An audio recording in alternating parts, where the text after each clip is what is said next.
it's Laura with Following the Paper Trail, and today is the 5th day of Christmas projects. And today I have a cute little box that's perfect for a gift card. I don't always like my gift cards to be in an envelope or something flat because it gives it away, whereas doing it in a small little box is going to give a little bit of mystery to what the gift is. So this just ties closed with a string and ribbons, and it opens up, and inside there is a gift card in a little pocket. And then to close it up, again, you pull the string, close the bead, and we'll go ahead and tie this off. Sorry for any background noise. My husband is working on some flooring. So let me show you how to go about making this. I've done it with some lightweight chipboard. And overall size is 8 3/4 for the width, and for the height and the base, it's going to be a total of 8 1/4. So 8 3/4 by 8 1/4. We're going to, across the height of it, we are going to have 3 2 3/4 inch sections. In the middle sections, we're going to mark the center line of that section, and it's actually the center line of the whole thing. So 4 1/8 up from the top edge and the bottom edge. Then across the width, we're going to come in on each side 2 3/8 inches, and that's going to leave a 4-inch section in the middle. So 2 3/8, 2 3/8, 4 inches, 2 3/4, 2 3/4, 2 3/4. Now we're going to cut these 4 corners out to begin with, and then we're going to cut the middle sections to the triangle shape. So I've got the lines drawn on here already, and I will go ahead and cut those. I'm cutting with a craft knife. If you're more comfortable cutting with scissors, go ahead and use your scissors.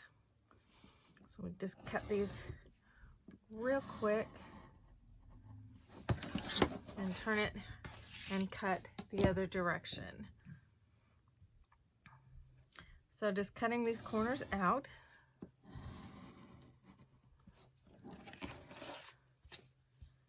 And the other 2 corners. Now these 2 center sections, we're going to cut those into triangles. So we've got our 4-inch base, our 4-inch side, our 4-inch side, and then these are going to be the end panels. So I've got the center point marked. So I'm going to cut, it looks a little off center. Let me check it, make sure. It's off just a squidgen, of course. When I mark it all up for doing it on camera, it's off a bit, so make sure it's on center.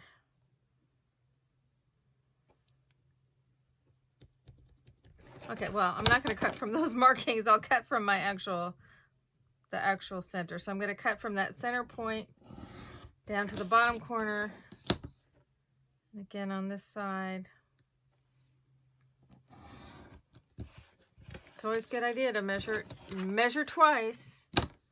Isn't that a carpenter's law? Measure twice, cut once. All right, so from our marked center down to that lower corner, cut those. So yeah, I can then use my scoreboard, or I'm just gonna use my craft knife and just, I'm not gonna really be putting any pressure. I'm just gonna kind of literally just kind of draw it across there twice, not really cutting into it. You're just basically just lightly cutting. I'm not putting any pressure on the craft knife at all. I'm just scoring it very, very lightly on those lines of the base.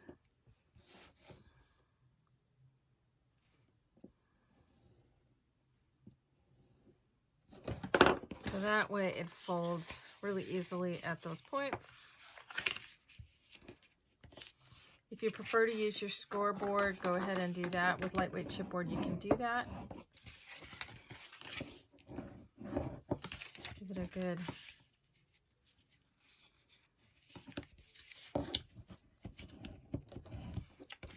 burnish with your just gently fold it with your bone folder. And then you'll see that it will fold up very nifty and nice. So then I'm going to mark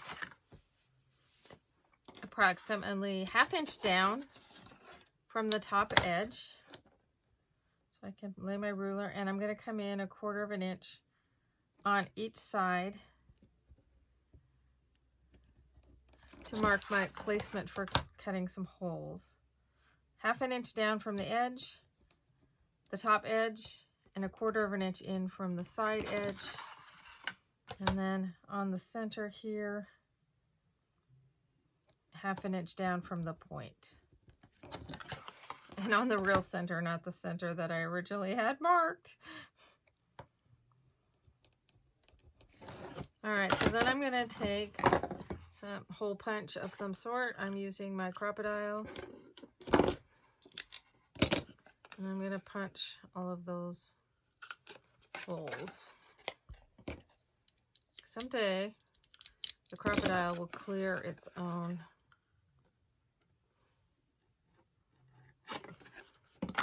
Is it plugged? I can't see.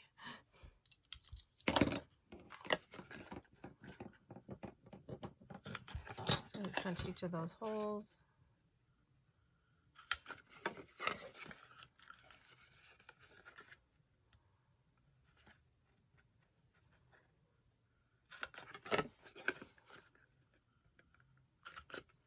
All right, so I've, oops, we're at the last one at the end. All right, so I've got my 6 holes punched at each of the points and each of these corners. Then I'm going to take about a 2-foot length of a cord. I'm using some, just some twine. About 2 feet long is plenty. And then you're going to need 2 beads with holes that, a hole in it it's snug when you put 2 pieces through it. But right now, this first one, we're just going to thread it through one side, bring it down to the center, and then I'm going to take both cords and from the outside go through one of the end holes. Now you can add some glue to the end of your cords so that they don't fray as much. All right, so I'm just going to bring that so that one's tight.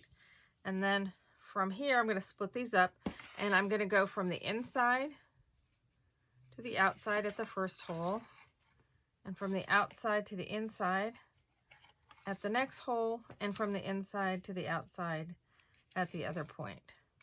I'm going to do the same thing down at this end, go from the inside to the outside, then from the outside to the inside, and then from the inside to the outside through the same hole.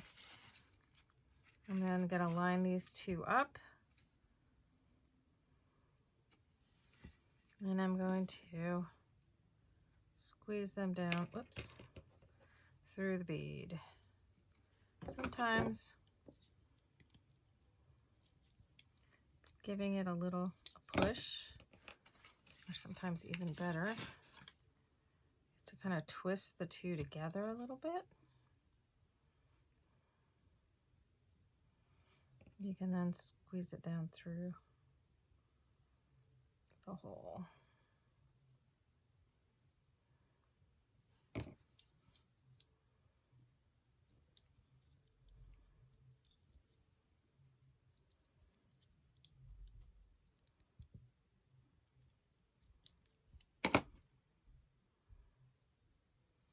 And feed those through. I then I keep them separated because I like to tie them in a bow then. So I knot the tail end of each of those.